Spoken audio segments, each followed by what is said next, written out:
ஒரு பல்கலைக்கழகம், அங்கே ஒரு இலக்கிய பேராசிரியர். அவர் பாடம் நடத்திக்கிட்டு இருந்தார். ராபர்ட் ப்ரௌனிங் எழுதிய கவிதைகளை பற்றி சொல்லிகிட்டு இருக்கிறார். மாணவர்களும் ரொம்ப அக்கறையாக அதை கேட்டுக்கிட்டு இருக்கிறாங்க. ஒரு குறிப்பிட்ட கவிதையை பற்றி சொல்லும் பொழுது அந்த பேராசிரியருக்கே ஒரு சந்தேகம். அதாவது அந்த கவிதையின் சரியான அர்த்தம் என்னங்கிறதுல சந்தேகம். பேராசிரியர் யோசனை பண்ணார். அந்த கவிதையை முழுசாக புரிஞ்சிக்க முடியல. அதனால் மாணவர்களை பார்த்து சொன்னார், மாணவர்களே, ஒரு நாள் பொறுத்துங்க. இந்த கவிதையை எழுதின கவிஞர் எங்கள் வீட்டுக்கு பக்கத்தில் தான் இருக்கிறார். இன்னைக்கு சாயந்தரம் நான் அவரை நேரிலேயே போய் பார்க்குறேன். பார்த்து இதுக்கு என்னங்க அர்த்தம்னு கேட்டுட்டு வந்துடுறேன். அதுக்கப்புறம் உங்ககிட்ட சொல்கிறேன் அப்படின்னாராம். அன்னைக்கு சாயந்தரமே அந்த பேராசிரியர் கவிஞரை தேடிக்கிட்டு போயிட்டார். கவிஞர் அவங்க வீட்டில் அவர் பாட்டு உட்காந்துருந்தாராம். இவர் போய் அவர் முன்னாடி உட்காந்தார். அப்புறம் கேட்டார், ஐயா, அந்த கவிதையின் முழு பொருள் என்னன்னு தெரிஞ்சுட்டு போகிறதுக்காக வந்திருக்கிறேன் அப்படின்னாராம். எந்த கவிதை அப்படின்னாராம் அவர். இவர் அந்த கவிதையை சொல்லியிருக்கார். கவிஞர் கொஞ்சம் யோசனை பண்ணிவிட்டு அப்புறம் சொன்னாராம், பேராசிரியரே, நீங்கள் கொஞ்சம் தாமதமாக வந்துட்டீங்கன்னாராம். இவருக்கு ஒன்றும் புரியல. நீங்கள் என்ன சொல்கிறீங்க?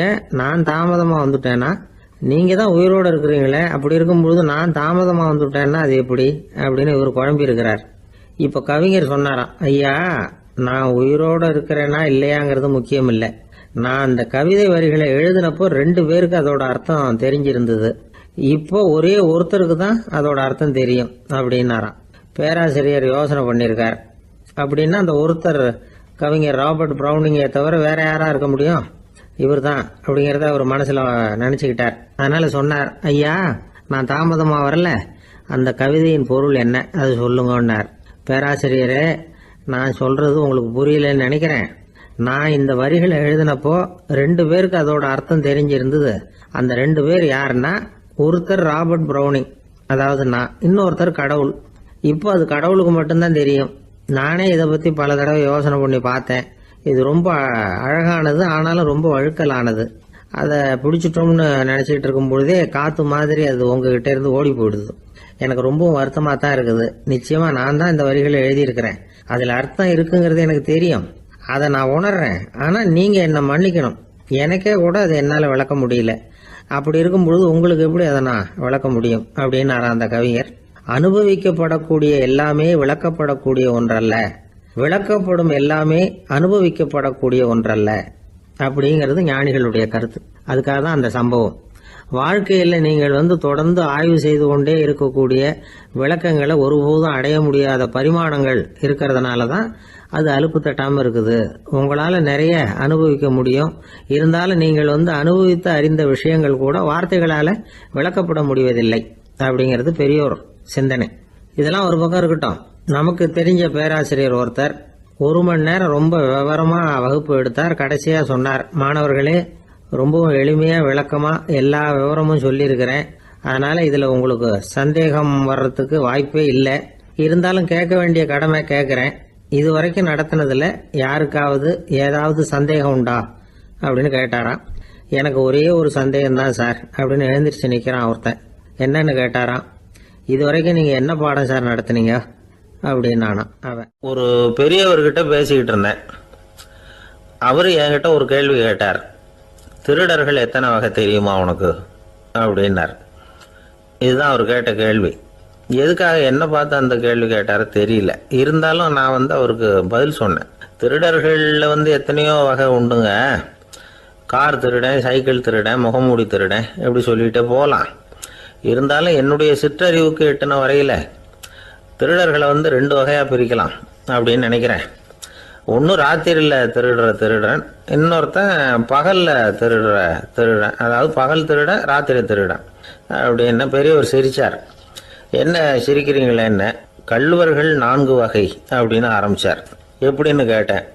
சாப்பாட்டுக்கு இல்லாமல் திருடுறாங்க பாருங்க, அது ஒரு வகையாம். சாப்பாட்டுக்கு இருந்தும் திருடுறாங்க பாருங்க, அது ஒரு வகையாம். இதை தவிர இன்னும் ஒரு 2 வகை திருட்டு உண்டு. அது என்னன்னா, ஆண்டவன் கிட்ட இருந்து நாம திருடுற திருட்டு. இன்னொன்று என்னன்னா, நம்ம கிட்ட இருந்து ஆண்டவன் திருடுற திருட்டு அப்படின்னார். எனக்கு ஒன்றும் புரியல. என்ன சார் இது, ஆண்டவனையே திருடன்னு சொல்றீங்களே அப்படின்னு ஆச்சரியமா. ஆமாங்க, ஆண்டவனை கல்வன்னு சொல்றது இல்லையா? காஞ்சிபுரத்துக்கு பக்கத்தில் திருக்கார்வனம் அப்படின்னு ஒரு ஊர் இருக்கு. அங்கே உள்ள பெருமாளுக்கு கள்வர்னு தான் பேர். அது மட்டும் இல்லை, திருமங்கை ஆழ்வார் தம்முடைய திரு நெடுந்தாண்டகத்தில் கார்வனத்துள்ளாய் கல்வா அப்படின்னு தான் அழைக்கிறார். அப்படின்னு நிறைய உதாரணம்லாம் சொல்ல ஆரம்பித்தார். அதுக்கப்புறம் அவர்கிட்ட பேசி நான் புரிஞ்சுக்கிட்ட விவரங்களை தான் நான் இப்போ உங்ககிட்ட சொல்ல போகிறது. அதாவது அவர் சொன்ன முதல் வகை திருடர்கள் சாப்பாட்டுக்கு இல்லாமல் திருடுறவங்க. இவங்களை திருத்தி விடலாம். சாப்பாட்டுக்கு இருந்தும் பணம் சேர்க்கணுங்கிற ஆசையால் பொய் கணக்கெல்லாம் எழுதுறாங்க பாருங்க, அவங்க தான் 2வது வகை. 3வது வகை திருட்டு தான் மிகப்பெரிய திருட்டு. இறைவனுக்கு சொந்தமானதை நம்முடையதுன்னு நினைக்கிற திருட்டு. எது இறைவனுக்கு சொந்தமானது அப்படின்னா ஆத்மா. பகவானுக்கு சொந்தமான ஆத்மாவை நம்முடையதுன்னு நினைக்கிறது தான் அந்த மாபெரும் திருட்டு. இதுக்கு பேர் தான் ஆத்மாபகாரமா. சரி, இதுக்கு பரிகாரம் என்ன?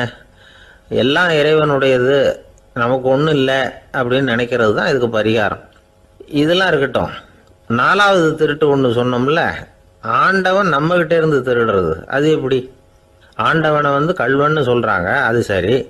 அவர் என்னத்தை திருடினார்? இப்போ இன்னொருத்தருக்கு சொந்தமான ஒன்றை எடுத்து வச்சுக்கிறது தான் கள்ளத்தனம். ஆனால் ஆண்டவன் எடுத்துக்கிட்டோம்னா இருக்கிறது எல்லாமே அவனுக்கு சொந்தம். அப்படி இருக்கிறப்போ அவரை எப்படி கள்வன்னு சொல்கிறது? இது என்ன புரியாமல் இருக்குதே அப்படின்னு சொல்லி பார்த்தா அதுக்கும் விளக்கம் சொல்கிறாங்க அவங்க. அதாவது ஆண்டவனுக்கு உருவமே கிடையாது, அரூபமாக இருக்கிறவன், அதாவது உருவம் இல்லாமல் இருக்கிறவன். அப்படி உள்ள பகவான் நம்மளை மாதிரி உருவத்தில் இருக்கிறான். நம்மளை மாதிரியே கையை காலு மூக்கெல்லாம் இருக்குது ஆண்டவனுக்கு. இந்த உருவம் நம்மகிட்ட இருந்து திருடினது தானே. அவன் தன்னுடைய உண்மையான திருமேனியை நமக்கு காட்டாம, அதாவது தரிசனம் கொடுக்காம இருக்கிறது கள்ளத்தனம் தானே. அதனால தான் இதுவும் ஒரு பெரிய திருட்டு, இருக்கிறதுலேயே மிகப்பெரிய திருட்டு அப்படிங்கிறார். என்கிட்ட பேசிக்கிட்டு இருந்தார், இந்த விஷயம்லாம் சொல்லிட்டு இருந்தாரு இந்த பெரியவர். அதாவது திருட்டை ஆன்மீக நோகத்தில் அவர் பார்க்குறார். நம்ம பார்வையில் இதை விட அபூர்வமான திருட்டுலாம் இங்கே உண்டு, அபூர்வமான திருடர்களும் உண்டு. ஒரு திருடன் சிறையிலிருந்து விடுதலையாகி வெளியில் போனான். கொஞ்ச நாளில் மறுபடியும் திரும்பி ஜெயிலுக்கு வந்துட்டான். அப்போது சிறை அதிகாரி அவனுக்கு அறிவுரை சொன்னாராம். ஏன்பா இப்படி அடிக்கடி தப்பு பண்ணிவிட்டு ஜெயிலுக்கு வந்துவிடுறியே, உனக்கு சொந்த பந்தம் எதுவும் இல்லையா? உனக்கு அப்பா, அண்ணன், தம்பிகள் அவங்க கூட எல்லாம் சேர்ந்து வாழணுங்கிற ஆசை இல்லையா அப்படின்னு கேட்டிருக்கார். அவங்களோட சேர்ந்து வாழணுங்கிற ஆசை எனக்கு நிறைய உண்டுங்க சார் அப்படின்னு அவன். அப்புறம் எதுக்கு இப்படி ஜெயிலுக்கு வந்துவிடுற அப்படின்னாரான் அவர். அவங்க எல்லாருமே இங்கே தானே சார் இருக்காங்க அப்படின்னு அவன். சங்கீத வித்வான்களில் பல வகை உண்டு. சில குறிப்பிட்ட ராகங்களை பாடுறதுல அவங்களுக்கு பெருமை வர்றது உண்டு. ஆனால் ஒருத்தர் இருந்தார், அவரால் ஒரு ராகத்துக்கே பெருமை வந்தது. அந்த ராகத்தை அவர் வாசித்து கேட்கணும் அப்படின்னு சொல்லுவாங்க. அது என்ன ராகம்னா தோடி ராகம். சரி, அந்த வித்வான் யாருன்னா அவர் தான் திருவாவடுதுறை ராஜரத்னம் பிள்ளை. பேராசிரியர் கல்கி ஒரு சமயம் தம்முடைய பத்திரிகையில் எழுதினாராம். அதை அப்படியே படிக்கிறேன் கேளுங்களேன். ஆகா, ஸ்ரீ ராஜரத்னம் பிள்ளையின் தோடி ஆலாபனையை முதலில் கேட்டபோது அவருடைய கற்பனையை விட்டு தள்ளுங்கள். நம்முடைய மனதில் என்னென்ன இன்பமயமான கற்பனைகள் எல்லாம் உதித்தன. குழந்தை தாயிடம் கொஞ்சம் குரலை கேட்டோம், அன்னை குழந்தையிடம் கொஞ்சம் குரலை கேட்டோம், ரதியும் மன்மதனும் பேசிக்கொண்ட காதல் மொழிகளை கேட்டோம், முருகன் சிவபெருமான் செவிகுளிர மொழிந்த உபதேசத்தை கேட்டோம், கலைமகள் கவிஞனுக்கு அருளிய ஆசி மொழிகளை கேட்டோம், நாரத முனிவருடைய தம்பூரா சுருதியை கேட்டோம், ராவணன் தன் எலும்பை ஒடித்து வீணையாகச் செய்து வாசித்த கானத்தை கேட்டோம், கானப் பறவைகளின் கலகல ஒலியை கேட்டோம், கோலக் குயில்களின் குரல் இனிமையை கேட்டோம். இப்படிலாம் பேராசிரியர் கல்கி விமர்சனம் எழுதியிருக்கிறார். திருவாவடுதுறை ராஜரத்னம் பிள்ளை அவர்களுடைய வாசிப்பை கேட்டுட்டு டி.என். ராஜரத்னம் பிள்ளை இறந்து போனார். அப்போ கவிஞர் கண்ணதாசன் எழுதினார், செவியனில் ஓடி எங்கள் சிந்தையில் ஓடி இந்த புவியெல்லாம் ஓடி நின்பார் பொங்கிய தோடி வேறிங்கு எவரிடம் போகும் ஐய இனி அதை காப்பார் யாவர் அவிந்தனின் சடலத்தோடே அவிந்தது தோடிதானும் அப்படின்னு எழுதினாராம். அந்த அளவுக்கு அவருடைய தோடியை ரசித்தவர்கள் உண்டு. அதே மாதிரி தோடின்னா என்னன்னு தெரியாமலே அவரை ரசித்தவங்களும் அந்த காலத்தில் உண்டு. அதாவது ஒரு பெரிய சபையில் இவர் வாசிச்சுக்கிட்டு இருக்கிறார். பாதியில் ஒரு பெரிய மனுஷன் உள்ளே வந்தார். அவர் உடம்புல பட்டு வேஷ்டி, ஜருகை, அங்கவஸ்திரம், வாயில் வெத்தலை, வாசனை புகையில, காதில் வைரக்கடுக்கன், கழுத்தில் தங்க சங்கிலி, கை விரல் பூரா மோதிரம், கையில் ஒரு வெள்ளி வெத்தலை புட்டி, உதவிக்கு 2 பேர் பக்கத்தில். இவ்வளவு பந்தாவோடு வரார் கச்சேரி கேட்கறதுக்கு. இப்படி வந்தவர் முதல் வரிசையில் வந்து உட்காந்தார். வித்வான் வாசித்து முடித்ததும் இவர் அவரை பார்த்து, ஐயா, நீங்கள் தோடி வாசிக்கிறதுல ரொம்ப கெட்டிக்காரர்னு கேள்விப்பட்டிருக்கேன், அதை கேட்கறதுக்காக தான் மெனக்கிட்டு வந்திருக்கிறேன், அதை வாசிங்களேன் அப்படின்னாராம் இந்த பெரியவர். ராஜரத்னம் பிள்ளைக்கு ஒன்றும் புரியல. ஏன்னா இது வரைக்கும் அவர் வாசிச்சுக்கிட்டு இருந்ததே அந்த தோடி ராகத்தை தான். அதை வாசித்து முடித்ததும் அதை வாசிங்களேன்னு இவர் கேட்குறார். அப்படின்னா இவரோட ஞானம் எப்படிப்பட்டது? இவ்வளவும் கேட்டுட்டு இப்படி கேட்குறாரே அப்படின்னு அவர் யோசிச்சிருக்கிறார் ராஜரத்னம் பிள்ளை. உடனே என்ன பண்ணார் தெரியுமா? பக்கத்தில் ரொம்ப சாதுவாக சுருதி போட்டுக்கிட்டு இருந்த ஒரு முதுகில் ஓங்கி ஒரு குத்து விட்டாராம். அவருக்கு ஒன்றும் புரியல, எதுக்கு நம்மளை அடிக்கிறார் இவர், நம்மளை குத்துறாரு வித்வான்னு. அவர் அதிர்ச்சியால் இவர் நிமிர்ந்து பார்த்துருக்கார். அப்போ ராஜரத்னம் பிள்ளை சொன்னாராம், ஏய்யா, ஐயா பெரிய மனுஷன், என்னுடைய பரம ரசிகர், தோடி ராகம் கேட்கணுங்கிறதுக்காக இவ்வளவு தூரம் வந்திருக்கிறார், வந்து வரிசையில் உட்காந்துருக்கார். நீ இந்த சமயம் பார்த்து தோடி ராகம் வாசிக்கிற நாதஸ்வரத்தை வீட்டில் வச்சுட்டு வந்துட்டியே, இப்போ ஐயாவுக்காக அந்த ராகத்தை நான் எப்படி வாசிக்கிறது அப்படின்னு சொல்லிவிட்டு மறுபடியும் முதுகில் ஒரு அடி கொடுத்தாராம். அடி வாங்கினவருக்கே சிரிப்பு அடக்க முடியலையா. உங்கள் பையன் எப்படி சார் இருக்கான் அப்படின்னு விசாரித்தார் ஒருத்தர். அவன் என்ன சார், எதை சொன்னாலும் காதில் வாங்க மாட்டேங்கிறான், அவன் பாட்டுக்கு போகிறான் வர்றான் அப்படின்னு சொல்லி அழுத்துக்கிட்டார் அப்பா. பெரியவங்க சொல்கிறத சின்ன பிள்ளைங்க கேட்கறது இல்லைங்கிறது ஒரு குறை, பெரியவங்க சொல்கிறது சின்ன பிள்ளைங்க காதிலேயே விழறது இல்லைங்கிறது ஒரு குறை. இது கொஞ்சம் சீரியஸான விஷயம், கவனித்து பார்க்கணும். ஒரு குழந்தைக்கு காது சரியாக கேட்குதா இல்லையா அப்படிங்கிறத நாம் தான் கவனித்து பார்த்து கண்டுபிடிக்கணும். அதுவாக நம்மக்கிட்ட தவழ்ந்து வந்து, அப்பா எனக்கு காது கேட்கல, அழைச்சிட்டு போங்க டாக்டர்கிட்ட அப்படின்னுலாம் சொல்லிகிட்டு இருக்காது. அது சரி, ஒரு குழந்தைக்கு காது சரிவர கேட்குதா இல்லையா அப்படிங்கிறத முன்கூட்டியே நாம் தெரிஞ்சுக்கிறது எப்படி? அதுக்கு சில வழி இருக்குது. உங்கள் குழந்தைய கொஞ்சம் அப்படி கவனித்து பாருங்கள். அடிக்கடி ஜலதோஷம், காதில் அரிப்பு ஏற்படுதா, மூக்கு விரிவாகவும், அப்புறம் டான்சில், அடினாய்டு, சத அழற்சி, இது மாதிரி ஏதாவது இருக்கா, வாயிலிருந்து எச்சில் ஒழுகுதா, குழந்தை வாயினால் சுவாசிக்குதா, பற்கள் முன்னாடி தள்ளி வளருதா, இதெல்லாம் அதுக்கு அறிகுறி. அப்புறம் இந்த VBDF TH இப்படி இந்த ஒலிகள் சேர்ந்த வார்த்தைகளை குழந்தை சரியாக புரிஞ்சுக்காது. இப்போ உதாரணத்துக்கு பட்டுன்னு சொல்லு குழந்தை அப்படின்னீங்கன்னா அது கட்டுன்னு சொல்லும். அதாவது பட்டு சவுண்டை அதால் புரிஞ்சுக்க முடியல. அப்புறம் உங்கள் குழந்தை உங்களை உறக்க பேச சொல்கிறானா, அடிக்கடி கேள்வி கேட்குறானா, சாப்பிட்றப்போ கவனம் இல்லாமல் இருக்கானா, படிப்பில் போதுமான முன்னேற்றம் இல்லையா, வகுப்பில் சரியாக கவனிக்கிறது இல்லையா, இப்படிலாம் இருந்தால் ஆரம்பத்திலேயே டாக்டர்கிட்ட அழைச்சிட்டு போய் சிகிச்சையை ஆரம்பிச்சுடலாம், குணப்படுத்தி விடலாம். குழந்தைக்கு காது சரியாக கேட்கலன்னா நீங்கள் செய்ய வேண்டியது என்ன தெரியுமா? அவனுக்கு காது கேட்கலேங்கிறதுக்காக அவன் முன்னாடி சத்தம் போட்டு பேசக்கூடாது. மெதுவாக சீராக பேசணும், அவனை பார்த்து பேசணும். உங்கள் உதட்டு அசைவுகள் அவனுக்கு உதவும், அதை பார்த்தே புரிஞ்சுக்குவான். நீங்கள் வாயில் வெத்தலை பாக்கு போட்டுக்கிட்டோ புகை பிடிச்சிக்கிட்டோ பேசக்கூடாது. அப்படி பேசினா அவனால் அந்த உச்சரிப்பை சரியாக புரிஞ்சிக்க முடியாது. ஒரு வார்த்தையை சொல்கிறீங்க, அவனுக்கு புரியல அப்படின்னா அதே வார்த்தையை மறுபடியும் சொல்லணும். அவனுக்கு நீங்கள் முதல்ல சொன்ன வார்த்தை புரியலேன்னு நினச்சிக்கிட்டு மறுபடியும் திருப்பி சொல்கிறப்போ அதே அர்த்தம் வரக்கூடிய வேறு வார்த்தையை சொல்லக்கூடாது. இப்படிலாம் நடந்துக்கிட்டால் அவனுக்கு மன திடத்தை ஏற்படுத்த முடியும். இல்லைன்னா அவனுக்கு தாழ்வு மனப்பான்மை வந்துடும். குழந்தைக்கு காது கோளாறுன்னா ஆரம்பத்திலேயே டாக்டர்கிட்ட அழைச்சிட்டு போனால் போதும், குணப்படுத்தி விடலாம். அப்புறம் பார்த்துக்கலாமே அப்படின்னு அலட்சியமாக இருந்துட்டா தான் கஷ்டம். சில பேர் கோபத்தில் சின்ன பிள்ளைங்க காதை பிடிச்சி திருகிறது உண்டு. இது ரொம்ப தப்பு. காது கையோடு வந்துட்டால் என்ன பண்ணுறது? ஒரு வேடிக்கை கதை, அது கதை தான், நிஜமாக நடந்ததில்லை, அது மாதிரி நடக்கவும் நடக்காது. ஒரு வேடிக்கைக்காக சொல்லப்படுற கதை. அதாவது ஒரு வீட்டில் அப்பா அம்மாவை பார்த்து சொல்லிகிட்டு இருக்கார், இதை பாரு, நாளைக்கு காலையில் என்னை சீக்கிரம் எழுப்பி விட்டுரு, நான் செங்கல்பட்டு வரைக்கும் போயிட்டு வர வேண்டியிருக்கு அப்படின்னாராம். இதை அவங்க பையன் காதில் வாங்கிட்டு இருக்கான். அப்பாவுக்கு சிரமம் வேண்டாமே அப்படின்னு நினச்சி அவனே காலையில் யாருக்கும் தெரியாமல் எழுந்திரிச்சு புறப்பட்டு செங்கல்பட்டுக்கு போட்டான். சாயந்தரமாக திரும்பி வந்தான். அப்பா பையனை காணாமல் அலமோதிக்கிட்டு இருக்கிறார். சாயந்தரமாக பையனை பார்த்ததும் எங்கடா போயிட்டு வந்தேன்னு கேட்டார் கோவமாக. செங்கல்பட்டுக்கு போயிட்டு வந்தேப்பா, நீ வேணா அலைய வேண்டாமேன்னு அப்படின்னா. எதுக்கடா போனேன்னு அதட்டினார்.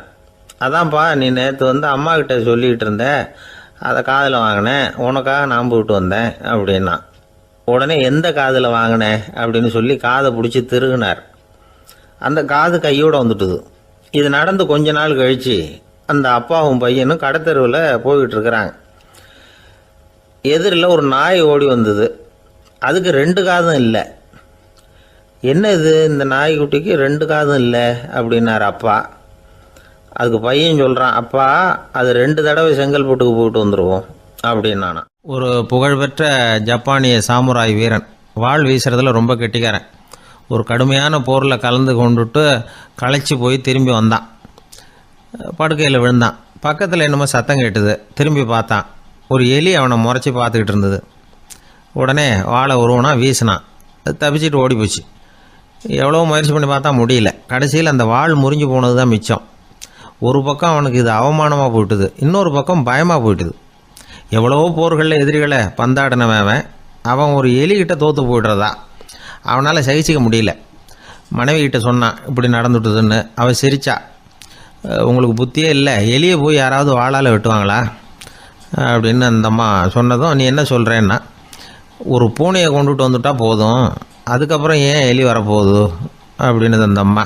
உடனே ஒரு பூனை வந்து சேர்ந்தது. அது சாதாரண பூனை இல்லை, வீர சாகசங்கள்லாம் செஞ்சு பழக்கப்பட்ட பூனை. பெரிய இடத்துல வளர்ந்தது.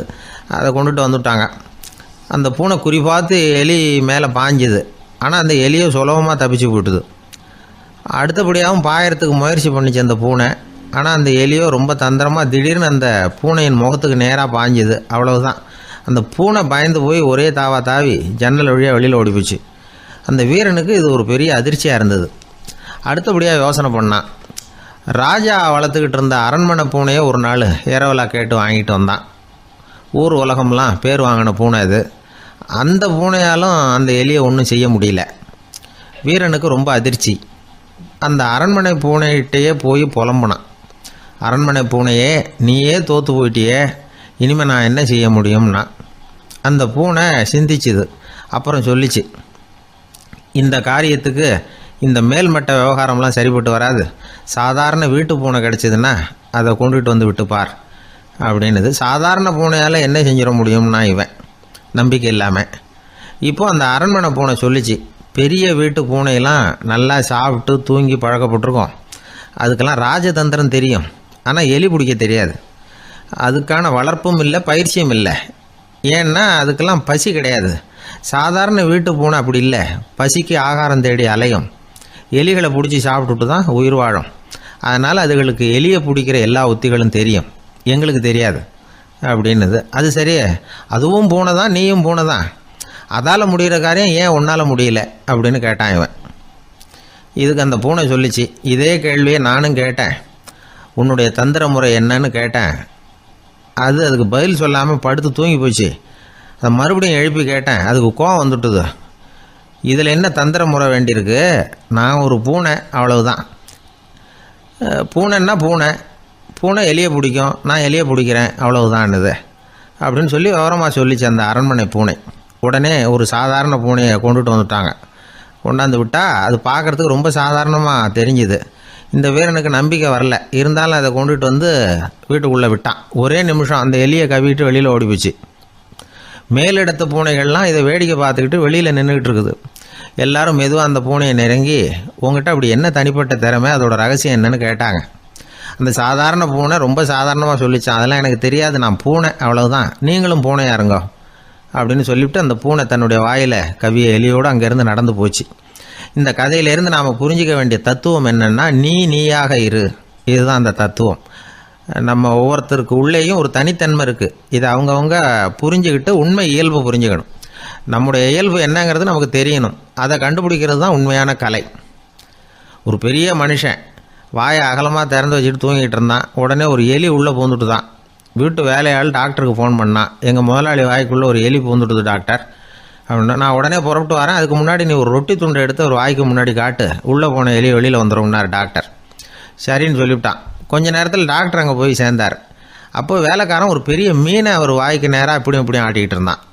நான் ரொட்டி துண்டை தானே காட்ட சொன்னேன்னார் டாக்டர். அவன் சொன்னான், எலியை வெளியில் கொண்டுட்டு வர்றதுக்கு ரொட்டி துண்டை காட்ட சொன்னீங்க டாக்டர், அதுக்கப்புறம் அந்த எலியை துரத்திக்கிட்டு ஒரு பூனை உள்ளே போயிருக்கு, அதுக்காக தான் இந்த மீனை காட்டிகிட்டு இருக்கேன் நானா. இது எதுக்குன்னா இப்படி வேடிக்கையாக சொல்கிறது, பூனை பூனையாக இருக்க வேண்டும், எலி எலியாக இருக்க வேண்டும், மனுஷன் மனுஷனாக இருக்க வேண்டும் அப்படிங்கிறத புரிஞ்சுக்கிறது. நாம இருக்கிற வரை வெற்றி நிச்சயம். ஒரு குழந்தை அம்மா கிட்ட போச்சு, அம்மா என்னை தூக்கிக்க. உடனே அந்த அம்மா அந்த குழந்தைய தூக்கி இடுப்புல வச்சுக்கிறாங்க. எந்த பக்கம் வச்சுக்கிறாங்க? இடது பக்கம். பொதுவா குழந்தைய தூக்குறவங்க யாரும் வலது பக்கம் இடுப்புல வச்சுக்கிறது இல்ல. விவரம் தெரியாத சில ஆம்பளைகளை அப்படி தூக்கி வச்சுக்கிட்டு அலையிறது உண்டு. ரொம்ப காலமாவே குழந்தைகளை இடுப்புல இடது பக்கமா வச்சிருக்கிற பழக்கம் தான் இருந்து வந்திருக்குது. இதுக்கு ஆய்வாளர்கள் என்ன காரணம் சொல்றாங்க தெரியுமா? அப்படி இருந்தாதான் குழந்தை சொல்றத, குழந்தை நினைக்கிறத தாயினால நல்லா உணர முடியுதாம். இடது பகுதி ஆட்சி பண்றது, குறிப்பா காதின் தலைமையாக இருக்கிறது வலது பக்கம் தான். அதனால தாய் குழந்தைக்கு பதில் சொல்லவோ, அது என்ன கேக்குதுங்கிறத சீக்கிரமா புரிஞ்சுக்கிட்டு நடந்துக்கவோ அதுதான் சௌரியம் அப்படின்னு ஆய்வாளர்கள் இதுக்கு காரணம் சொல்றாங்க. இதனால என்ன ஆகுதான், தாய்க்கும் குழந்தைக்கும் நெருக்கம் அதிகமாகுதான், குழந்தைக்கும் பாதுகாப்பு அதிகமா. அது மட்டும் இல்ல, ஒரு தாய் தன்னுடைய குழந்தைய இடுப்புல சுமக்கிறதுனால அவள் நினைக்கிறத, அவளோட இதய துடிப்ப குழந்தை உணர்தான். 9 மாதத்துக்கு அதிகமா இருந்த இடம் இல்லையா, அதனால அவளை பத்தி நல்லா அறிந்து கொள்ளுகிற வாய்ப்பும் குழந்தைக்கு கிடைக்குது. நம்ம முன்னோர்கள் ரொம்ப காலத்துக்கு முன்னாடியே வலது கையை பார்க்க ஆரம்பிச்சிட்டாங்களாம். அவங்க பயன்படுத்திய கல் ஆயுதங்கள்லாம் வலது பக்கமா தான் தீட்டப்பட்டிருக்குது. அதுல இருந்து நமக்கு என்ன தெரியுதுன்னா, வலது கையை தான் உபயோகப்படுத்தி இருக்கிறாங்கிறது தெரியுது. இப்படி எல்லாம் இருந்தா கூட இன்னைக்கு நம்மள 10ல் ஒருத்தருக்கு ஒரு பழக்கம் உண்டு, அது இடது கை பழக்கம். ஆனாலும் 2 கைகளும் ஒற்றுமையா இருக்கிறதுக்கு தான் ரொம்பவும் முயற்சி பண்ணுதான். இப்போ வலது கை பழக்கம் உள்ளவங்க பேசுறதுக்கு, எழுதுறதுக்கு செயல்படுத்துற தலைமையகம் தலையின் பின்புறம் பிடரியில் இருக்குது. இடது கை பழக்கம் உள்ளவங்களுக்கு மூளையில 2 பக்கங்கள்லயும் தலைமையகம் இருக்குது. இது விஞ்ஞானிகள் சொல்றது. எத்தனையோ மேதைகள் இடது கை பழக்கம் உள்ளவங்களா இருந்திருக்கிறாங்க. அமெரிக்க மேதை பெஞ்சமின் பிராங்க்லின், இத்தாலிய ஓவியர் லியோனார்டோ டாவின்சி, இப்படி நிறைய பேர் இருந்திருக்கிறாங்க, இப்பவும் இருக்கிறாங்க. காலங்காலமா இயல்பாவே இடது கை பழக்கம் இருந்து வந்திருக்குது. அப்படி இருக்கிறப்போ வலது கை எப்போ இடது கைய வென்றது, ஜெயிச்சது அப்படிங்கிற விவரம் இன்னமும் யாருக்குமே புரியல, ஆய்வாளர்களுக்கும் புரியல. அவங்களும் யோசிச்சுக்கிட்டு இருக்கிறாங்க. உலகம் இடது பக்கமா தான் சுத்துது. வானத்துல இருக்கிற வெள்ளி வீதி, அப்புறம் அணுவுல இருக்கிற துணுக்குகள், உடம்புல இருக்கிற அமினோ அமிலம், இப்படி எல்லாமே இடதுபுறமா தான் இயங்கிட்டு இருக்குது. இவ்வளவு செய்திகள் இடது கைக்கு ஆதரவா இருக்கிறப்போ அது எப்படி வலது கை கிட்ட ஏமாந்தது அப்படிங்கிற ரகசியம் இன்னமும் யாருக்கும் தெரியலையா. இது சம்பந்தமா ஆராய்ச்சி பண்றவங்களுக்கு இது இன்னமும் ஒரு பிரச்சனையா தான் இருக்குதான். இப்படி இடது கை ஒதுங்கிட்டதுனால இப்பெல்லாம் வலது கைக்கு தான் மரியாதை அதிகமா போச்சு. ஒரு ஆசாமி இடது கையில கட்டு போட்டுட்டு வந்தானா, கையில என்னப்பா கட்டுன்னு விசாரிச்சிருக்கிறார் ஒருத்தர். ஒரு இயந்திரத்தை பிரிச்சு ரிப்பேர் பார்த்துக்கிட்டு இருந்தேன், மறுபடியும் அதை ஓட விட்டு பாக்குறப்போ இடது கை விரல் மாட்டிக்கிட்டது, அதுதான் கட்டு அப்படின்னு இருக்கான். நல்ல வேளை வலது கை மாட்டியிருந்தா உன்னால சாப்பிட கூட கஷ்டமா போயிருக்குமே என்னார் அவர். இதுக்கு அவன் சொன்னானா, முதல்ல வலது கை தாங்க மாட்டிக்க இருந்தது, நான் தான் உடனே புத்திசாலித்தனமா அதை இழுத்துக்கிட்டு இடது கையை கொடுத்தேன் அப்படின்னு இருக்கான். இவன் எப்பேற்பட்ட புத்திசாலி பாருங்க. இந்த வலது கை இடது கைங்கிறத பத்தி அறிவியல் ஆராய்ச்சி ஒரு பக்கம் இருந்தாலும் கை சுத்தமா இருக்கணும், இது வாழ்க்கைக்கு முக்கியம். உண்மை, உழைப்பு, நேர்மை இதெல்லாம் இருந்தாதான் வாழ்க்கையில முன்னேற முடியும். அதனால இந்த இடது கை பழக்கம், வலது கை பழக்கம் எது எப்படி இருந்தாலும் அது ஒருத்தருடைய புத்திசாலித்தனத்தை பாதிக்கிறது இல்ல. அதனால வாழ்க்கையில முன்னேறதுக்கு இது ஒரு இடைஞ்சலா இருக்கிறது இல்ல. நாம நம்ம உடம்பையும் புரிஞ்சுக்குவோம், மனசையும் புரிஞ்சுக்குவோம். அப்படி புரிந்து கொண்டு வாழ்க்கையில முன்னேறுவோம். என் நண்பர் ஒருத்தர் ஆழ்ந்த சிந்தனையில இருந்தார். என்ன யோசனை பண்றீங்கன்னு கேட்டேன். தலைவர் ஆகணும்னு பாக்குறேன், அதுதான் என்ன வழின்னு யோசிச்சுக்கிட்டு இருக்கேன்னார். நான் கூட அது மாதிரி யோசிச்சு பார்த்தேன், அதுக்கப்புறம் அந்த யோசனையை கை விட்டுட்டேன் அப்படின்னோம். ஏன்னு கேட்டார். அதுக்கான தகுதிகள் நமக்கு இல்லைங்கிறது புரியுது. அது நமக்கு புரியறத விட நம்ம விட மற்றவங்களுக்கு நல்லா புரிஞ்சு போச்சு, அதனால பேசாம கம்முன்னு இருந்துடுறது தான் நல்லது அப்படின்னோம். தலைவர் ஆகிறதுக்கு தகுதிகள் வேற உண்டோ அப்படின்னு கேட்டார். அவர் யதார்த்தமாக தான் கேட்குறார். நாங்கள் உடனே எங்ககிட்ட இருந்த ஒரு புத்தகத்தை எடுத்து அவர்கிட்ட கொடுத்தோம். படித்து பாருங்கன்னு. தலைவர் ஆகிறதுக்கு என்ன வழி அப்படிங்கிறத பற்றி அதில் போட்டிருக்கிறாங்க. முதல் வழி என்ன தெரியுமா? ஒரு 4 பேர் முன்னாடி இல்லைன்னா ஒரு கூட்டத்துக்கு முன்னாடி நீங்கள் பேச போகிறீங்க. அப்போ எப்படி ஆரம்பிக்கணும்னா, உண்மையான புகழ்ச்சி, நேர்மையான பாராட்டு, இதோடு ஆரம்பிக்கணும். எடுத்ததுமே அது சரியில்லை இது சரியில்லைன்னு பேசிகிட்டு இருக்கக்கூடாது. மக்களை பார்த்து நீங்கள் தான் தப்பு பண்ணிவிட்டீங்க அப்படின்னு நேரடியாக சொல்லக்கூடாது. தவறு இருந்தாலும் அதை மறைமுகமாக ஏதாவது கதை சொல்லி அதிலிருந்து அவங்க புரிஞ்சுக்கிற மாதிரி செய்யணும். அடுத்தவங்க பண்ண தப்பு என்னன்னு அலசறதுக்கு முன்னாடி நீங்கள் பண்ணின தப்பு என்னங்கிறத பற்றியே பேசுங்க. எதுக்கும் நேரடியாக உத்தரவு போட்டுக்கிட்டு இருக்கக்கூடாது. இதை நீங்கள் செய்யணும் அப்படின்னு சொல்கிறதுக்கு பதிலாக நீங்கள் இப்படி செஞ்சால் எப்படி இருக்கும் அப்படின்னு கேள்வி மாதிரி கேட்கணுமா. இப்படி கேட்டால் அது உத்தரவு மாதிரி தெரியாதான். அடுத்தவங்க மரியாதையை காப்பாற்றுறது மாதிரி பேசணுமா. உங்கள் பேச்சு இன்னொருத்தரை அவமானப்படுத்துறது மாதிரி இருக்கக்கூடாதான். ஏன்டா இவங்கிட்ட போய் மாட்டிக்கிட்டோம்னு யாரும் நினச்சிடக்கூடாது. ஒவ்வொரு சின்ன வளர்ச்சியையும் பாராட்டணும். வெற்றி சாதாரணமாக இருந்தாலும் பாராட்டாமல் இருந்துடக்கூடாது. பாராட்டும் பொழுது தாராளமாக இருக்கணும். குறை சொல்லும் பொழுது கவனமாக இருக்கணும். வாய்க்கு வந்தபடி பேசிவிட்டா அதுக்கப்புறம் வகையாக மாட்டிக்கிட்டு முழிக்க வேண்டியிருக்கும். நீங்கள் பேசுறது இன்னொருத்தருக்கு ஒரு கௌரவத்தையும் மரியாதையும் உண்டு பண்ணுறது மாதிரி இருக்கணும். நீங்கள் பேசுறது அடுத்தவங்களுக்கு இருக்கிற கொஞ்ச நெஞ்ச மரியாதையும் எடுத்து விடுறது மாதிரி இருக்கக்கூடாது. உங்கள் பேச்சை கேட்டால் கேட்குறவங்களுக்கு ஒரு ஊக்கம் வரணும், உற்சாகம் வரணும். தவறு எதுவாக இருந்தாலும் அதை சுலபமாக திருத்திக்கலாம், சரி பண்ணிக்கலாங்கிறது மாதிரி இருக்கணும் உங்கள் பேச்சு. அடுத்தவங்களை சந்தோஷப்படுத்துங்க. உங்கள் யோசனையை கேட்டு நடந்துக்கிறதுனால அந்த சந்தோஷம் அவங்களுக்கு கிடைக்கணும். இந்த தகுதியெல்லாம் உங்ககிட்ட இருந்தால் நீங்கள் ஒரு சிறந்த தலைவராகலாம் அப்படின்னு அந்த புஸ்தகத்தில் போட்டிருக்கு. இந்த காலத்தில் தலைவர் ஆகிறதுக்கு வேறு சில தகுதிகள்லாம் கூட தேவைப்படுது. ஒரு புள்ள தன்னுடைய அப்பா கிட்ட, அப்பா உன்ன மாதிரியே நானும் அரசியலில் சேரணும், தலைவர் ஆகணும்னு ஆசைப்படுறேன், இன்னையிலேருந்து எனக்கு அரசியல் பாடம் கற்றுக் கொடு அப்படின்னு கேட்டிருக்கான். அவரும் சரின்னு சொல்லிவிட்டு ஒரு பெரிய ஏணியை எடுத்துகிட்டு வந்தாரான். ஒரு செவுத்தில் சாத்தினார். இந்த ஏணியில் ஏறி உயர போய் அங்கே பரன் மேலே இருக்கிற ஒரு புத்தகத்தை எடுத்துகிட்டு வாடான் இருக்கார் மகனை பார்த்து. அப்பா ஏணி ரொம்ப உயரமாக இருக்குது, நீ ஜாக்கிரதையாக இதை பிடிச்சிக்கோ, நான் ஏறி போகிறேன் அப்படின்னு நான் பையன். பயப்படாத நான் பார்த்துக்கிறேன்னார் அப்பா. பையன் ஏணியில் ஏறினா உச்சிக்கு போனதும் அப்பா கையை எடுத்துட்டார். ஏணி அப்படியே சரிஞ்சுட்டுது. பையன் பொத்துன்னு கீழே விழுந்துட்டான். இடுப்பு பிடிச்சிக்கிட்டே எழுந்திரிச்சான். என்னப்பா இது, இப்படி என்னை ஏற விட்டுட்டு கையை விட்டுட்டியே, இப்படி கைவிடலாமா அப்படின்னு கத்தியிருக்கான். அப்பா நிதானமாக சொன்னாராம், அவசரப்படாதேப்பா, அரசியலில் இதுதான் முதல் பாடம், பெத்த அப்பனாக இருந்தாலும் அவனை நம்பாதே அப்படின்னு உபதேசம் பண்ண ஆரம்பித்தார். காலை நேரம், கடற்கரை ஓரம், காலை வீசிக்கிட்டு கையை வீசிக்கிட்டு ஏதோ சண்டைக்கு போகிற சிப்பாய் மாதிரி எல்லாரும் நடந்து போயிட்டு இருக்கிறாங்க. நடைப்பயிற்சி.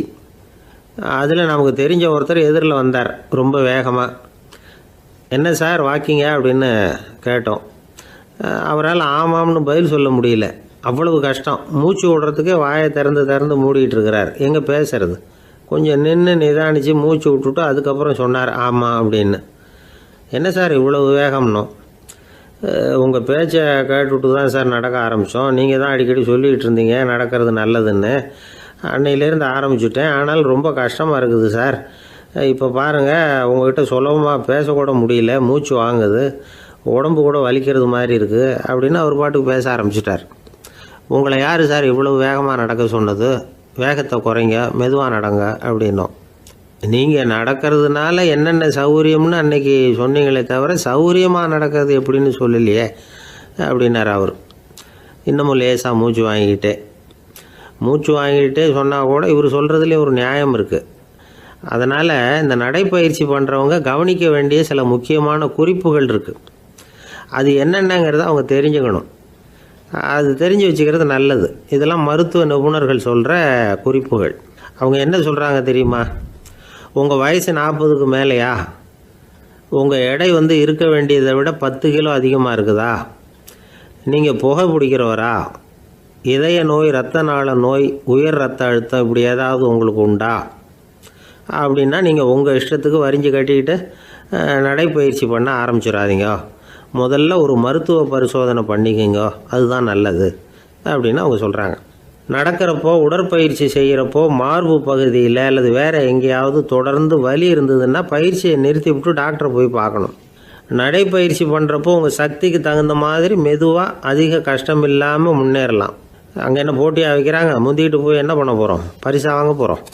அதனால் நிதானம் அவசியம் அப்படிங்கிறது அவங்க ஆலோசனை. தொந்தரவு கொடுக்காத ஷூ, ட்ரெஸ்ஸு இதுகளை உபயோகப்படுத்துங்க. பாதத்தில் ஆடு தசை இருக்குல்ல, அங்கே ஏதாவது பிரச்சனை இருந்ததுன்னா டாக்டரை பாருங்கள். இந்த பாதத்தில் வலி வரும் அந்த இடத்துல. வெயில் காலமாக இருந்தால் தலைக்கு தொப்பி வச்சுக்கோங்க. பனியில் நடந்தாலும் அப்படி தான், தலையை பத்திரமா பார்த்துக்குங்க. நம்மக்கிட்ட ஏதோ கொஞ்சம் உருப்படியாக தெரியறது அது தானே. உடற்பயிற்சிக்கு முன்னாடி பின்னாடி பயிற்சி செய்கிறப்போ நிறைய தண்ணி குடிக்கலாமா. முதல் 1 மாதத்துக்கு கொஞ்சம் தளர்த்தியாக சாவகாசமாக நடக்கலாம். மணிக்கு 3 அல்லது 4 கிலோமீட்டர் வேகம்னு வச்சுங்களேன். அதுக்கப்புறம் வேகத்தை அதிகப்படுத்தலாம். மணிக்கு 6 அல்லது 8 கிலோமீட்டர் அளவுக்கு நடக்கலாம். நல்லா கையை வீசிக்கிட்டு நடக்கணும். மூச்சு விடுற எண்ணிக்கை அதிகரிக்கணும். இது மாதிரி ஒரு 30 நிமிஷம் நடக்கலாம். தனியாக நடந்து போகிறதுக்கு உங்களுக்கு என்னமோ மாதிரி இருக்குதா, கூட யாரையாவது சேர்த்துக்குங்க. ஒரு குரூப்பாக சேர்ந்து போகலாம். நடக்கிறதுங்கிறத ஒரு சந்தோஷமான சமாச்சாரமாக ஆக்கிக்கணும். தினம் இப்படி நடக்க வேண்டி இருக்குதே அப்படின்னு புலம்பிக்கிட்டே போகக்கூடாது. சில பேர் நடக்கிறப்போ கடந்த காலத்தை அசை போட்டுக்கிட்டே போவாங்க. சில பேர் வருங்காலத்தை அசை போட்டுக்கிட்டே போவாங்க. சில பேர் முக்கியமான திட்டம்லாம் இப்படி நடக்கிறப்போ தான் தீர்மானம் பண்ணுவாங்க. நடக்கிறதுனால மன இறுக்கம் குறையுது, பரபரப்பு குறையுது, மன ஆற்றல் பெருகுது, தன்னம்பிக்கை வளருது, முதுமை தள்ளி போகுது, செயல்திறன் அதிகரிக்குது. இதை தவிர உடம்புக்கும் பல விதமான சௌகரியங்கள் ஏற்படுது.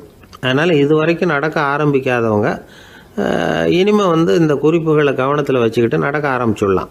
சார்லஸ் லேம்ப் அப்படின்னு ஆங்கில இலக்கிய மேதை ஒருத்தர், அவர் ஒரு தரம் உடம்பு சரியில்லைன்னு டாக்டர்கிட்ட போனாராம்.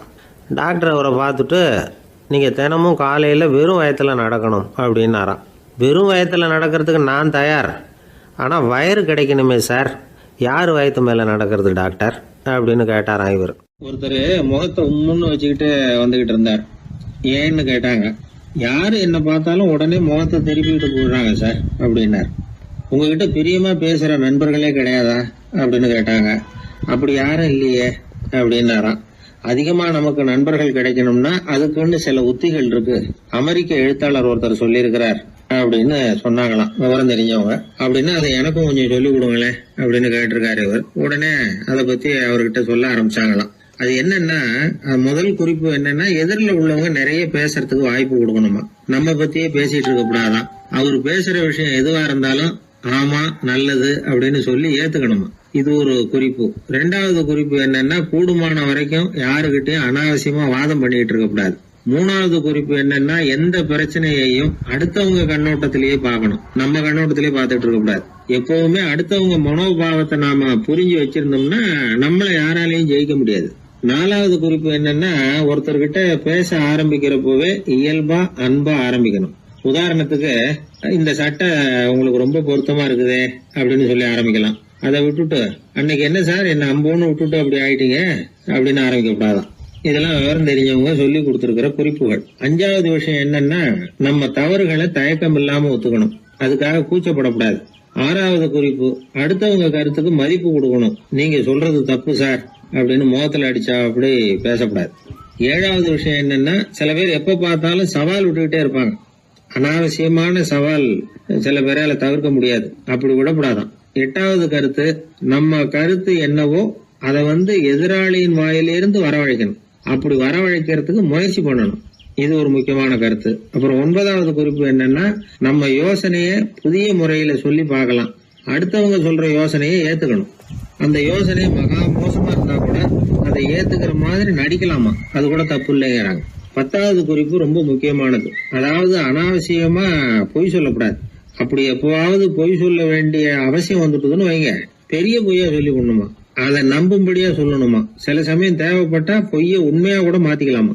அது எப்படி பொய்ய உண்மையா மாத்திக்கிறது அப்படின்னா, இப்ப எனக்கு கார் ஓட்ட தெரியும்னு நண்பர்கள் கிட்ட பொய் சொல்லியாச்சு. நண்பர்கள் நிஜமாவே ஒரு காரை கொடுத்து ஓட்டுன்னு சொல்றதுக்கு முன்னாடி ஏதாவது ஒரு டிரைவிங் ஸ்கூல்ல சேர்ந்து கார் ஓட்டுறதுக்கே கத்துக்கிறது. இது ஒரு உதாரணம். இது மாதிரி பொய்ய உண்மையாக்கக்கூடிய சில உத்திகள் உண்டு. அதனால சில பிரச்சனைகளை தீர்த்தர முடியுமா. அப்புறம் 11வது குறிப்பு என்னன்னா, உயர்ந்த நோக்கங்களை மட்டும் வெளியில பேசணும். உள் மனசு எவ்வளவு ஒட்டடை படிஞ்சு கிடந்தாலும் பரவாயில்ல, அதை பத்தி பேச வேண்டியதில்லை. 12வது குறிப்பு சொல்றாங்க, சிறந்த நல்ல நண்பர்களை தேடிதான் பெற வேண்டியிருக்கும், அவ்வளவு சுலபமா கிடைச்சிட மாட்டாங்க அப்படின்னு சொல்றாங்க. இவ்வளவு குறிப்புகளும் அமெரிக்க நிபுணர் ஒருத்தர் சொல்லி வச்சிருக்கிறார். இப்படி எல்லாம் நடந்துகிட்டா நமக்கு நல்ல நண்பர்கள் கிடைப்பாங்களாம். முயற்சி பண்ணி பார்க்கணும். இந்த காலத்துல எல்லாம் எத்தனையோ விதமான நண்பர்கள் உண்டு. ஒருத்தர் ரொம்ப கவலையோட நின்னுகிட்டு இருந்தார். கண்ணு கலங்கி இருந்தது. ஏன் இப்படி கவலையோட நின்னுகிட்டு இருக்கிறீங்க அப்படின்னு கேட்டோம். என்னுடைய நண்பன் ஒருத்தன் ஒரு நாள் கோபத்துல என்னை பார்த்து சொல்லிவிட்டான், உன்னோட 1 வருஷத்துக்கு பேச மாட்டேன் போ அப்படின்னு சபதம் போட்டுட்டான் அப்படின்னார். அதுக்காகவா இப்படி கவலைப்பட்டுக்கிட்டு கண் கலங்கி நிக்கிறீங்க அப்படின்னு கேட்டோம். இதுக்கு அவரு சொன்னார், நான் அதுக்காக கவலைப்படல சார், அந்த 1 வருஷ கெடு என்னையோட முடியுது, அதை நினைச்சுதான் கவலைப்படுறேன், கண்ணீர் விடுறேன் அப்படின்னாராம் சோகமா. ஒரு ஊர்ல ஒரு மன்னர் இருந்தார். அவரு பக்கத்து தேசத்து மேல படையெடுக்கணும்னு நினைச்சுக்கிட்டு இருந்தார். அதையும் தன்னுடைய நாட்டோட சேர்த்துக்கணுங்கிற ஆசை. எப்போ படையெடுக்கலாம்னு யோசிச்சுக்கிட்டு இருந்தார். இப்படி யோசிச்சுக்கிட்டு இருந்த சமயத்துல ஒரு பெரியவர் அவரை தேடிட்டு வந்தார். அவர் அடிக்கடி வருவார், அவர்கிட்ட பேசிக்கிட்டு இருப்பார். இப்போ அப்படித்தான் வந்தார். என்ன மன்னா யோசனைன்னாரு. இவர் தன்னுடைய யோசனையை சொன்னார். இந்த சமயத்துல மன்னருக்கு தாகம் எடுத்தது. தண்ணி குடிக்கணும் போல இருந்தது. உடனே அங்க இருந்த ஒரு அரண்மனை பணியாளரை கூப்பிட்டார். போய் கொஞ்சம் தண்ணி கொண்டு வாப்பா அப்படின்னார். அந்த பணியாளர் போனார். ஒரு கோலையில தண்ணி கொண்டு வந்தார். ராஜா கிட்ட நீட்டினார். ராஜா அதை வாங்கி குடிக்கிறதுக்காக வாயிட்ட கொண்டுட்டு போனார். அந்த நேரம் பார்த்து மன்னா கொஞ்சம் பொறுங்கன்னார் இந்த பெரியவர். ஆவலோட குடிக்க போன மன்னர் அப்படியே நிறுத்திக்கிட்டு பெரியவரை பார்த்தார். இப்ப அந்த பெரியவர் சொன்னார், மன்னா, இப்போ உங்களை விட வலிமை உள்ள ஒரு சக்தி உங்களுக்கு தண்ணி கொடுக்க மறுத்துடுதுன்னு வைங்க, உங்களை குடிக்க விடாம தடுத்துடுது அப்படின்னா, இப்ப இந்த ஒரு கோவள தண்ணீரை என்ன விலை கொடுத்து வாங்குவீங்க அப்படின்னு கேட்டார்.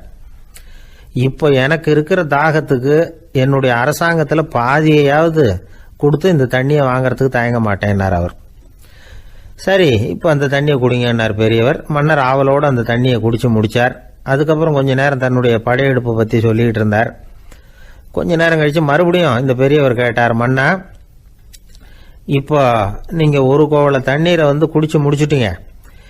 இப்போ அந்த தண்ணீர் உங்க உடம்ப விட்டு வெளியில வரக்கூடிய பாதை அடப்பட்டு போச்சு அப்படின்னு வச்சுங்க, அதை வெளியேற்றுவதற்காக நீங்க எவ்வளவு செலவழிப்பீங்க அப்படின்னு கேட்டார்.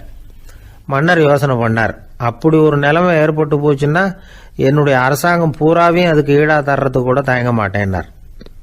இப்ப அந்த பெரியவர் சொன்னார், எந்த அரசாங்கத்தின் மதிப்பு ஒரு கோவள தண்ணீர் அளவுக்கு கூட இல்லையோ அந்த அரசாங்கத்தை அடையணுங்கிற பேராசையில மனிதர்கள் தங்களுடைய சகோதரர்கள் கூடவே சண்டை போட்டுக்கிறாங்களே, அதுல ஏதாவது அர்த்தம் இருக்குதா அப்படின்னாராம். மன்னருக்கு இப்பதான் அர்த்தம் புரிஞ்சுதான். மனசுல தெளிவு உண்டாச்சு. தன் மனசுக்குள்ள உண்டான வெறியை விரட்டி அடிச்சு விட்டார். அதுக்கப்புறம் நிம்மதியா ஆட்சி புரிஞ்சார். இப்படி ஒரு கதை. உயிருக்கு என்ன விலை கொஞ்சம் யோசனை பண்ணி பாருங்க. ஆனா அது இப்போ எவ்வளவு மலிவா போயிட்டுது, அதையும் யோசனை பண்ணி பாருங்களேன். ஆசை பேராசையா மாறுது, அப்புறம் அது வெறியா ஆகுது, அதுக்கப்புறம் பைத்தியம் பிடிக்குது. இந்த காலத்து மனிதர்களுக்கு 2 விதமான பைத்தியம் பிடிச்சிருக்கிறதாக ஒரு பெரியவர் சொல்றார். ஒன்னு பணம், இன்னொன்னு அதிகாரம். இதெல்லாம் எவ்வளவு காலத்துக்கு நீடிக்கும்? ஒரு சர்வாதிகார நாட்டில் 3 பேர் ஜெயில இருட்டு அறையில பேசிக்கிட்டு இருக்கிறாங்க. நீ எப்படி இந்த ஜெயிலுக்கு வந்த அப்படின்னு ஒருத்தர் கேட்டாராம். இந்த நாட்டு ராஜாவை ஆதரிச்சு நான் பிரச்சாரம் பண்ணினேன், அதனால கூட்டத்தில் தகராறு வந்துட்டுது, கலவரமா போச்சு, அதுக்கு நான் தான் காரணம்னு அரெஸ்ட் பண்ணி இங்க கொண்டாந்து போட்டாங்க அப்படின்னாராம் அவரு. சரி, நீ எப்படி இங்க வந்த அப்படின்னு இன்னொருத்தரை பார்த்து கேட்டிருக்கார். நான் இந்த நாட்டு ராஜாவை எதிர்த்து பிரச்சாரம் பண்ணேன், அதனால கலவரம், அரெஸ்ட் பண்ணி கொண்டாந்து போட்டாங்கன்றார். சரிப்பா, நீ எப்படி அங்க வந்த அப்படின்னு 3வது ஆளை பார்த்து இவங்க கேட்டாங்களாம். இதுக்கு அந்த ஆள் மெதுவா வெளிச்சத்துக்கு நான் தான் இந்த நாட்டு ராஜா அப்படின்னாராம். ஊர்ல ஒரு ஞானி இருந்தார். ஒரு நாள் அவரை தேடிட்டு ஒருத்தர் வந்தார். வந்தவர் ஞானியை பார்த்து ஒரு கேள்வி கேட்டார். ஐயா, உங்களுடைய சாதனை என்ன? இதுதான் அவர் கேட்ட கேள்வி. இதை கேட்டதும் அந்த ஞானி நிமிர்ந்து இவரை பார்த்தார். அப்புறம் சொன்னார், அது ஒன்றும் பெரிய விஷயம் இல்லை, அது ரொம்ப எளிமையான ஒண்ணு. எப்போ எனக்கு பசிக்குதோ அப்ப நான் சாப்பிட்டுருவேன், எப்ப எனக்கு தூக்கம் வருதோ அப்ப நான் தூங்கிடுவேன், அவ்வளவுதான் அப்படின்னார். கேள்வி கேட்டவர் ஒரு மாதிரி ஆயிட்டார். ஐயா, இதே தானே நாங்களும் செய்யறோம், இதுல என்ன அதிசயம் இருக்கு அப்படின்னார். இப்ப அந்த ஞானி சொன்னாராம், இங்கதான் நீங்க தப்பு பண்றீங்க அப்படின்னாராம். அப்படியான்னாரு இவரு. ஆமா அப்படின்னாராம். நீங்க செய்யற தவறு எனக்கு புரியுது. ஏன்னா நான் உங்களை மாதிரி நான் வாழ்ந்து பார்த்திருக்கிறேன். அதனால என்னுடைய அனுபவத்துல உங்களுக்கும் எனக்கும் உள்ள வித்தியாசத்தை உணர முடியுதுன்னாராம். என்ன சொல்றீங்க, எனக்கு ஒன்றும் புரியலையேன்னாரா இவரு. இதை பாருங்க, சாப்பிடுறதுங்கிறது நாம 2 பேருக்கும் பொதுவான ஒரு காரியம்தான். ஆனா நீங்க சாப்பிடுறதுக்கும் நான் சாப்பிடுறதுக்கும் வித்தியாசம் இருக்கு அப்படின்னாராம். என்ன வித்தியாசம்னு கேட்டிருக்கார். நீங்க பசி இல்லாத பொழுது சாப்பிடுறீங்க, இப்போ சாப்பிடுற நேரம் வந்துட்டுது அப்படிங்கிறதுக்காக சாப்பிடுறீங்க. சாப்பாடு ருசியா இருக்கு அப்படிங்கிறதுக்காக சாப்பிடுறீங்க. எது தேவைங்கிறது தெரியாம சாப்பிடுறீங்க. அது மாதிரி தூக்கமும் உங்களுக்கு ஒரு பழக்கமா போட்டுது. இப்போ இது தேவையா இல்லையா அப்படிங்கிறத பத்தி நீங்க யோசிச்சு பாக்குறது இல்ல. சாப்பிடும் பொழுது 1000 வேலைகளை மனசுல நினைச்சுக்கிட்டு இருப்பீங்க. அதனால அது சாப்பிடுதலா இருக்காது. அதே மாதிரி நீங்க தூங்கும் பொழுதும் அது தூங்குதலா இருக்காது. ஏகப்பட்ட கனவுகள் வரும். உங்க மனசு மேலும் மேலும் கனவுகளை உருவாக்கி கொண்டே இருக்கும். அதனால எனக்குள்ள நடக்கிறது வேற மாதிரி, நீங்க நினைக்கிறது மாதிரி இல்ல. எனக்குள்ள நடக்கிறது எப்படின்னா, நீங்க செய்யறது மாதிரி இல்ல. தூக்க உணர்வு வந்த உடனே தூங்குதல் மட்டுமே நடைபெறும். அதுதான் என்கிட்ட நடக்கிறது அப்படின்னாராம் அந்த ஞானி. இப்ப வித்தியாசம் புரியுதா? அந்த ஞானி சாப்பிடுறத அனுபவிக்கிறார், அது எக்ஸ்பீரியன்ஸ். நாம அப்படி இல்லை, மனம் போன போக்குல சாப்பிடுறோம். இது இன்டெலிஜிங். இது 2லயும் செயல்ல வேறுபாடு இல்லை, விழிப்புணர்வுல தான் வேறுபாடு இருக்கு. அவர் சாப்பிடும் பொழுது ஒரு சாட்சி மனோபாவத்தோட சாப்பிடுறார். எவ்வளவு தேவையோ அவ்வளவுதான் சாப்பிடுறார். ஏன்னா அவருடைய விழிப்புணர்வு முழுமையா செயல்படுது. அதனால அவர் சாப்பிடும் பொழுது நம்மை விட மகிழ்ச்சியா இருக்கிறார். நாம அப்படி இல்லை, வயிற்றை நிரப்புறதுக்காக சாப்பிடுறோம். இன்னும் சொல்ல போனா சாப்பிடும் பொழுது நாம அங்கேயும் இருக்கிறது இல்லை, எங்கேயோ போயிடுறோம். உடம்பு மட்டும்தான் அங்க இருக்கும். ஆனா ஞானி அப்படி இல்லை. அவர் சாப்பிடும் பொழுது சாப்பிடுதல் மட்டுமே இருக்கும். எந்த ஒரு செயலையும் விழிப்புணர்வோட செய்யலாம், மனம் போன போக்கிலையும் செய்யலாம். விழிப்புடன் செய்யறப்போ செய்யும் செயல் நம்ம அனுபவமாகிறது, அவ்வளவுதான். இதெல்லாம் பெரிய தத்துவம் மாதிரி தெரியும். இருந்தாலும் நாம புரிஞ்சுக்க வேண்டியது என்னன்னா, எந்த காரியத்தை செஞ்சாலும் அதுல முழு ஈடுபாடு வேணுங்கிறது முக்கியம். அந்த அளவுக்கு முதல்ல நம்மளை மாத்திக்கிட்டா போதும். ஆனா நம்ம ஆளுங்க அந்த அளவுக்கு இருக்கிறது இல்ல, எல்லாமே அரைக்குறை தான். கேட்டா ஞாபகம் மருதி. ஒருத்தன் என்ன பண்ணானா, விமான டிக்கெட் வாங்கிக்கிட்டு ரயில்வே ஸ்டேஷனுக்கு வந்துட்டான். அப்புறம் தான் புரிஞ்சுது தவறுதெல்லாம் இங்க வந்துட்டோம்ங்கிறது. உடனே அவசரமா விமான நிலையத்தை நோக்கி ஓடி இருக்கிறான். அங்க போய் கவுண்டர்ல கேட்டிருக்கான், மேடம் நான் தவறுதலா ரயில்வே ஸ்டேஷனுக்கு போயிட்டேன், இப்ப விமானத்தையும் தவற விட்டுட்டேன், அடுத்த பிளைட்ல எனக்கு இதை மாத்தி தர முடியுமான்னு கேட்டிருக்கான். முடியாதுன்னாங்களாம் அந்த அம்மா.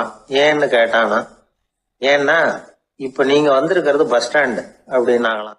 ஒரு காலத்தில் பிரஷ்யா அப்படின்னு ஒரு தேசம் இருந்தது. இப்போ ஜெர்மனி இருக்குல்ல, இதோட பெரும்பகுதி ஒரு காலத்தில் பிரஷ்யாங்கிற பேரில் இருந்தது. அப்போ அதுக்கு அரசராக இருந்தவர் மகா ஃப்ரெடரிக், அதாவது ஃப்ரெடரிக் தி கிரேட் அப்படின்னு சொல்லுவாங்க. அந்த ராஜாவுக்கு ஒரு சந்தேகம், நாம் பல வகையான வரிகளை விதித்து வசூல் பண்ணுறோம், அப்படி பண்ணி வருமானம் குறைஞ்சிக்கிட்டே போகுதே, இதுக்கு என்ன காரணமாக இருக்கும்? இதுதான் அவருக்கு ஏற்பட்ட சந்தேகம். ஒரு சமயம் அந்த அரசர் தம்முடைய அமைச்சர்களையும் பிரபுக்களையும் தளபதிகளையும் கூப்பிட்டு ஒரு விருந்து வச்சார். விருந்து முடிஞ்சதும் அவங்கள பார்த்து இந்த சந்தேகத்தை கேட்டார். வரிகள் அதிகமாக விதித்து வருமானம் குறையறதுக்கு என்ன காரணம் அப்படின்னு கேட்டார். பல பேருக்கு இதுக்கு சரியாக பதில் சொல்ல தெரியல. அனுபவசாலியான ஒரு தளபதி எழுந்திருச்சார். அரசே, அது எப்படிங்கிறத இப்போ உங்களுக்கு காட்டுறேன்னார். உடனே ஒரு பெரிய பனிக்கட்டி ஒன்றை தன்னுடைய கையில் எடுத்தார். அதை அப்படியும் எப்படியும் திருப்பி பார்த்தார். அப்புறம் அடுத்தவர்கிட்ட கொடுத்தார். அவர் அதை அப்படியும் எப்படியும் திருப்பி பார்த்துட்டு அடுத்தபடியாக இருந்தவர்கிட்ட கொடுத்தார். இப்படியே இதை ஒவ்வொருத்தராக பார்த்துட்டு ஒவ்வொரு கையாக மாறி கடைசியில் மன்னர் கைக்கு போய் சேர்ந்தது. மன்னர் கைக்கு அந்த பனிக்கட்டி போய் சேர்ந்தப்போ அது கொஞ்சம் கொஞ்சமாக உருகி ஒரு பட்டாணி கடலை சைஸுக்கு ஆயிட்டுது. மன்னர் யோசனை பண்ணார், வரி அதிகமாக போட்டாலும் வந்து சேர்றது குறைவாக இருக்கிறதுக்கு என்ன காரணம் அப்படிங்கிறது அவருக்கு புரிஞ்சு போச்சு. காலம்தான் மாறிட்டு இருக்கே தவிர இந்த கையூட்டு வாங்குற பழக்கம் மாறினதாக தெரியல. இன்னொரு ராஜா இருந்தார். அவர் தன்னுடைய ராஜாங்கத்தில் லஞ்ச ஊழலே சுத்தமாக இருக்கக்கூடாது அப்படின்னு நினைச்சார். அவர்கிட்ட பல்வேறு துறைகளுக்கும் பொறுப்பாக இருந்த பல பேரும் ரொம்ப சுத்தமாகவும் நேர்மையாகவும் இருந்தாங்க. ஒரே ஒருத்தர் மட்டும் எல்லார்கிட்டையும் லஞ்சம் வாங்கிட்டே இருந்தார். அவரை வேற வேற துறைகளுக்கு மாற்றி பார்த்தாரு. அந்த ராஜா என்னென்னமோ பண்ணி பார்க்குறாரு. எந்த வேலையை கொடுத்தாலும் அதுலேயும் லஞ்சம் வாங்கிறதுக்கு ஒரு வழியை உண்டு பண்ணிக்குவார் அந்த ஆள். ராஜாவுக்கு இது ஒரு பெரிய தலைவலியாக போட்டுது. இவர் என்ன பண்ணுறது, இவருக்கு என்ன வேலையை கொடுக்கறது, கொஞ்சம் கூட லஞ்சம் வாங்கிறதுக்கு சான்ஸே இல்லாத ஒரு வேலையை கொடுக்கணும் அப்படின்னு திட்டம் போட்டார். ஒரு நாள் அவருக்கு அந்த உத்தரவும் போட்டுட்டார். அதாவது அவருக்கு என்ன வேலைன்னா, கடற்கரையில் தான் அவருக்கு ஆஃபீஸ், அங்கேயே இருந்துக்க வேண்டியது. தினமும் எத்தனை கடல் அலை கரையில் வந்து மோதுது அப்படிங்கிறத கணக்கெடுத்து ராஜாவுக்கு தெரிவிக்க வேண்டியது. இதுதான் அவருக்கு வேலை. பேசாமல் அலையை எண்ணிட்டு உட்காந்துருக்கிட்டோம், அப்போவாவது அவர் லஞ்சம் வாங்குகிற சந்தர்ப்பம் இல்லாமல் போயிடும் அவருக்கு அப்படின்னு நினச்சார் ராஜா. இந்த ஆள் கடற்கரைக்கு போய் டியூட்டியில் ஜாயின் பண்ணிட்டார். ஒரே மாதத்தில் அங்கே சொந்தமாக ஒரு பிரம்மாண்டமான மாளிகை கட்டிவிட்டார். ராஜாவுக்கு இது பெரிய ஆச்சரியமாக போச்சு. அலையை என்ற வேலையில் அந்த ஆள் எப்படி பணம் சம்பாதிச்சார் அப்படின்னு விசாரித்து பார்த்தார் அக்கம் பக்கத்தில். அந்த ஆள் என்ன பண்ணியிருக்கிறாருன்னா, கடற்கரையில் போய் பொறுப்பு ஏற்றுக்கிட்ட உடனே அங்கே இருந்த மீனவர்கள்கிட்ட எல்லாம் இந்த கரையில் வந்து ஒரு நாளில் வந்து மோதுற அலைகள் எத்தனை அப்படின்னு கேட்டிருக்காரு. அது எப்படிங்க தெரியும்னு இருக்காங்க அவங்க. தினமும் அந்த எண்ணிக்கை தெரியணும், நம்ம ராஜாவுக்கு தினமும் அறிக்கை அனுப்பணும், டெய்லி ரிப்போர்ட்டு. தவறுனா நீங்கள் இந்த கடலில் போய் மீன் பிடிக்கிறதுக்கு ராஜாவோட அனுமதி கிடைக்காது அப்படின்ட்டுருக்காரு. உடனே மீனவர்களும் பயந்து போட்டாங்க. கடலுக்கு போகிறதுக்கு அனுமதி இல்லைன்னா பட்டினி கிடக்கிறது மாதிரி ஆகிடுமே. மெதுவாக அந்த ஆளுகிட்ட போனாங்க, காதோட காதாக சொன்னாங்க, ஐயா எங்களால் வந்து கடல் அலையை வந்து எண்ண முடியாது, தினமும் எங்களால் முடிஞ்சதை உங்களுக்கு பணமாக கொடுத்துட்றோம், நீங்கள் தான் ராஜா கிட்ட சிபாரிசு பண்ணி நாங்கள் தொடர்ந்து மீன் பிடிக்கிறதுக்கு அனுமதி வாங்கி கொடுக்கணும் அப்படின்னு வேண்டிக்கிட்டாங்க. பணம் தினமும் வந்து சேர ஆரம்பிச்சுட்டுது. பதவியில் மற்ற பதவியோட இந்த பதவி எவ்வளவோ மேல் அப்படின்னு நினச்சிட்டான் அந்த ஆள். அது மட்டும் இல்லை, தயவு பண்ணி என்னை இந்த இடத்த விட்டு மாற்றி விடாதீங்க சார் அப்படின்னு வேற கேட்க ஆரம்பிச்சிட்டானா. ஒரு நண்பர் யாருக்கோ ஃபோன் பண்ணிக்கிட்டு இருந்தார். அவர் பேசி முடித்ததும் நான் அவரை பார்த்து, இப்போ ஃபோன் பண்ணீங்களே அந்த ஃபோன் நம்பர் என்ன அப்படின்னு கேட்டேன். அவர் தலையை சொரிஞ்சுக்கிட்டார், ஞாபகம் வரலன்னார். சரி சார் அதை விடுங்க, உங்கள் மனைவி பேர் என்ன அப்படின்னு கேட்டேன். மாலதின்னார். என்ன சார் இது வேடிக்கை, கொஞ்ச நேரத்துக்கு முன்னாடி பேசின ஃபோன் நம்பர் வந்து மறந்து போச்சு, எப்போவோ கல்யாணம் பண்ணிக்கிட்ட மனைவி பேர் மறக்கலை, அதை கரெக்டாக சொல்லிவிட்டீங்களே அப்படின்னு கேட்டேன். அவர் என்ன ஒரு மாதிரியாக பார்த்தார். அவர் அப்படி என்னை பார்த்ததில் ஒன்றும் தப்பு இல்லை, ஏன்னா நாம் எல்லாருமே அப்படித்தானே. ஒரு குறிப்பிட்ட காரியத்துக்காக தொலைபேசியில் ஒருத்தட்ட பேசுகிறோம், அதுக்கப்புறம் அந்த எண் வந்து நமக்கு அனாவசியம், அதனால் மறந்துடுறோம். இதுக்கு பேர் தான் தற்காலிக ஞாபகம். ஆனால் மனைவி பேரை வந்து மறந்துட முடியுமா? முடியாது. அது வந்து அவசியமான ஒன்று. அடிக்கடி அந்த பேரை வந்து உபயோகப்படுத்துகிறோம், அதனாலேயும் அது வந்து முக்கியங்கிறதுனாலேயும் அதை மறக்கிறது இல்லை. இதுக்கு பேர் நிரந்தர ஞாபகம்.